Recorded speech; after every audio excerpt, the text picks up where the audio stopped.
Hi crafters, it's Andrea from Prairie Sky Paper Crafts here today with another How Do I Use It video.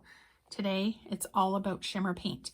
The paper that I'm going to be showing you will be available March 2nd until supplies run out. It's a 6x6 paper pack.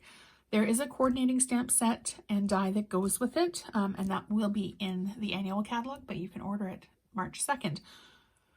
So the shimmer paint comes in two colors. I'm using the frost white. There's also a champagne color, which is a light gold. You can apply it directly onto any project with a water painter. You can apply it with a sponge, a Q-tip, pretty much anything that lets you rub it onto the surface. So before you use it, you want to give it a bit of a shake. I'm going to be applying it from the lid. I'm just going to pop my lid off.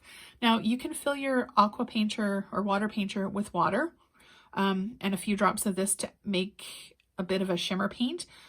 You can also add in a couple of drops of re-inker to make a colored shimmer paint.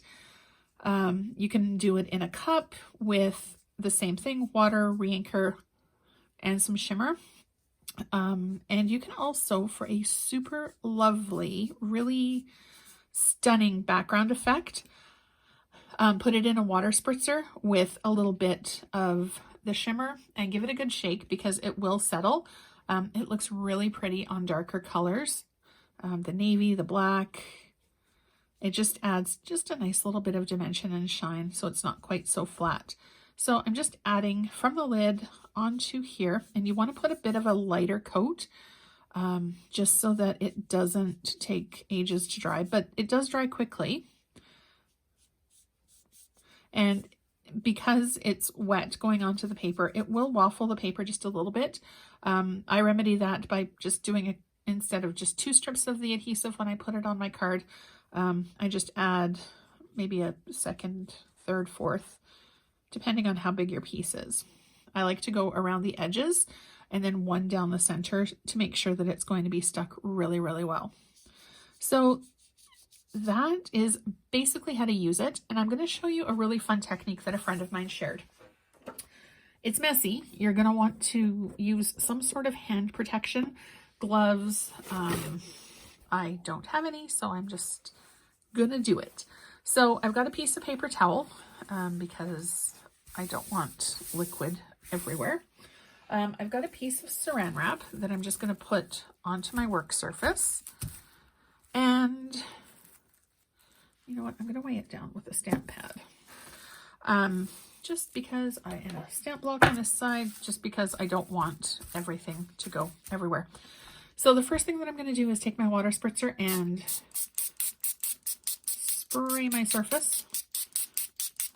And you're also going to need a piece of cardstock. I'm going to take my re-inker. I'm using Gorgeous Grape for this one. And a few dots just around. And it'll start to go wherever the curves in the paper take it. I'm going to be using a 4 1/4 by 5 1/2 piece. So I am going to want to make sure that I have enough ink to cover where I need. I'm going to give it a little bit more water. Okay, you're going too far the other direction. Good thing about using saran wrap is you can kind of corral it by moving it around. Okay, a little bit more water here.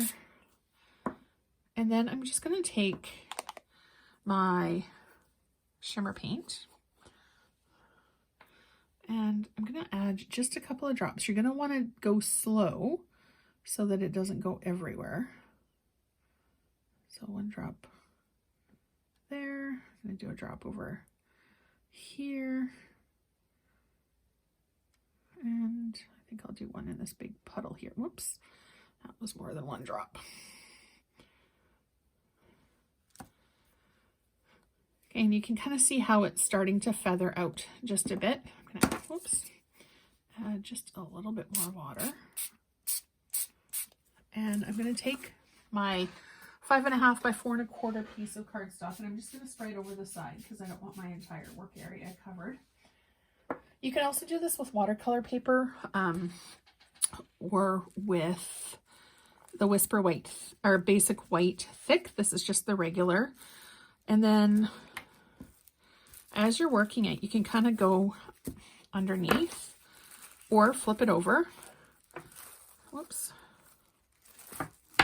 And just kind of smush it so that you can see. You don't want it to be perfect coverage because it's not going to be perfect coverage. This is more of a distressed background. This would be awesome, whoops, to do as a die cut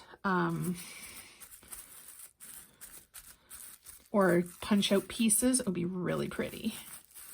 Okay, and I'm just gonna kind of mush and smush.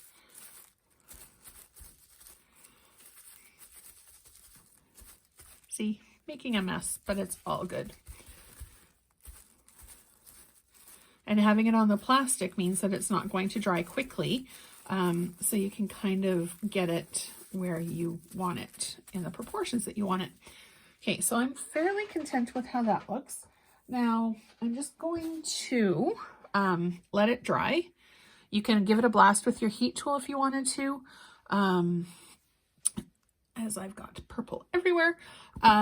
Or you can lay it, just if you don't have a heat tool, you can just set it off to the side and let it dry.